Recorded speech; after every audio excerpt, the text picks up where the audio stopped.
4월 2일 화요일입니다. 최고 온도 23도, 최저 기온이 8도였고, 건조주의보 이상 고온인 날씨였고, 저는 오늘 여의도에 벚꽃을 보고 왔습니다. 질문 시작하겠습니다. 네. 성과금 12억대 영원, 건설업 불황의 5대 건설사 CEO 연봉도 극과급, 회사 영업이익이 전년 대비 반토막 수준인데도 수억 원대 연봉을 받아간 CEO가 적지 않은데 네. 어떻게 일이 많이 가져갈 수 있는지 궁금합니다. 그 부분은 이제 회사별로 좀 차이가 있기는 하겠지만, 지금 대다수는 많이 어려운 걸로 보여지고, 작년까지 그래도 잘 됐다라고 보여지는 곳에서 있었던 얘기 아닌가. 이 조선일보의 기사가 나온 거 저도 보기는 봤는데, 극히 일부 얘기라고 보고 있고요.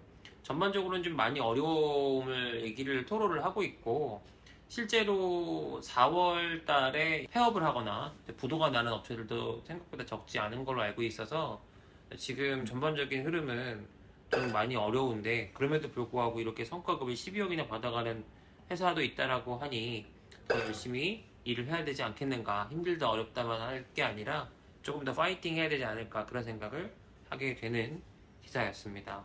책임준공 구두 약속만 믿고 확약서 작성 안 한 충주시, 자치단체가 이같이 중요한 사안을 문서상으로 확약하지 않은 채 구두상으로만 약속했다는 사실이 많이 놀랐습니다.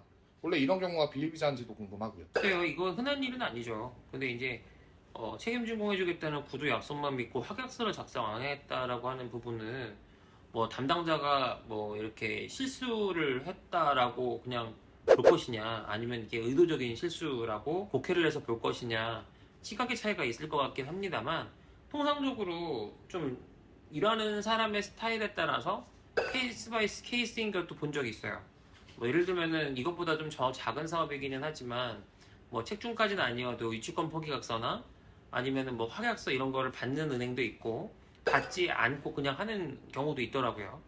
그러니까 이거 같은 경우는 사실 어떤 원칙이나 기준이 확약서까지 당연히 받았어야 되는 거 아닌가라고 볼 수는 있지만, 이게 뭐 법적으로 확약서 안 받으면 큰일 나요 또 이런 건 아니기 때문에, 그럼에도 불구하고 확약서를 받지 않은 부분 때문에 지금 이슈가 되고 있는 걸로 보여지고, 사업자 입장에서는 당연히 책임준공에 대한 확약을 어떤 식으로든지 받아놔야 시공사에게 책임을, 그렇죠, 지게 할 수 있지 않았겠는가.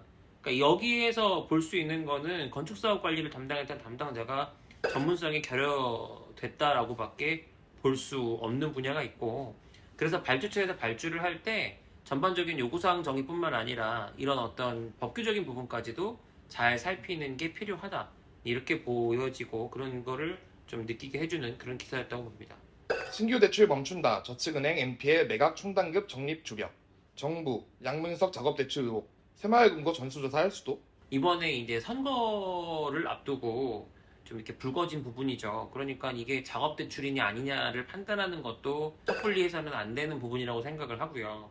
왜냐면 그렇게 따지면은 이제 이 기준에서 대출이 나갔던 현장들이 다 전수조사가 돼서 다 같이 그게 법적으로 문제가 있었냐 없었냐를 볼 텐데, 그 중에는 뭐 다른 유형과 다른 케이스도 있었을 거로 보거든요.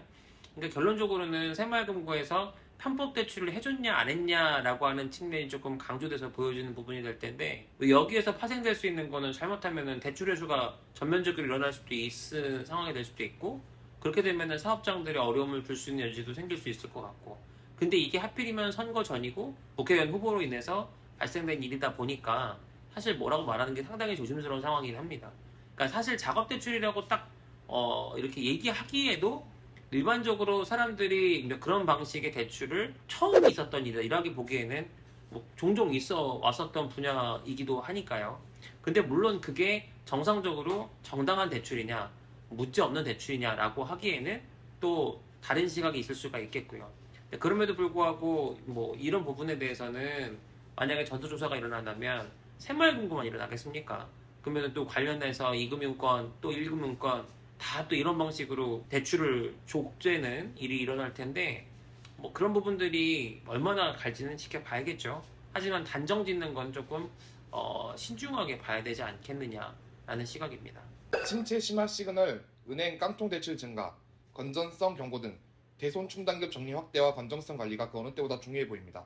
네, 지금 어제 기사도 그렇고 그제 기사도 그렇고 우리가 쭉 요즘에 이제 흐름들을 보면 은행 조이기에 나서는 상황이 되고, 결론적으로 이렇게 은행 조이기가 되면 이제 차주들, 그러니까 대출을 한 사람들에 대한 조이기가 이루어질 거고 신규 대출의 문턱이 높아질 걸로 보여집니다. 근데 이런 것들이 또 같이 또 맞물려서 하반기에는 금리가 하락할 거라는 기대가 있다 보니까 사실 뭐 어느 장단에 의해서 어느 인과로 어떻게 딱 펼쳐질 거라고 단정 짓기는 어렵지만 한쪽에서는 옥죄고 한쪽에서는 풀어줘야 된다고 그러고 그러면 결국 신용도가 좋고 자산이 좀 있는 사람들이 더 큰 혜택을 보는 구조로 흘러가지 않겠느냐. 그래서 지금 최근에 그 빌사남에서 올라온 그 내용도 보니까 하반기에 이제 좋은 물건들, 그러니까 법인들이 갖고 있는 좋은 물건들이 뭐 전반적인 영향으로 인해서 좀 많이 나올 걸로 기대를 한다. 흔히 얘기하는 불장이 펼쳐질 수도 있지 않겠느냐라는 기대를 하게 되는 측면도 있었거든요.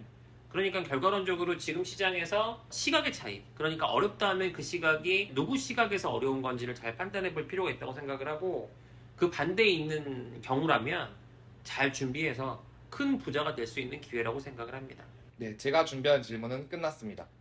봄입니다. 벚꽃이 엄청 예쁘게 피고 있고 아직 안 핀 것도 이제 점점 피어날 텐데 여러분들의 살림살이도 이제 회사의 살림살이도 예, 벚꽃처럼 환하게 피어나기를 기대합니다. 서동원이었습니다.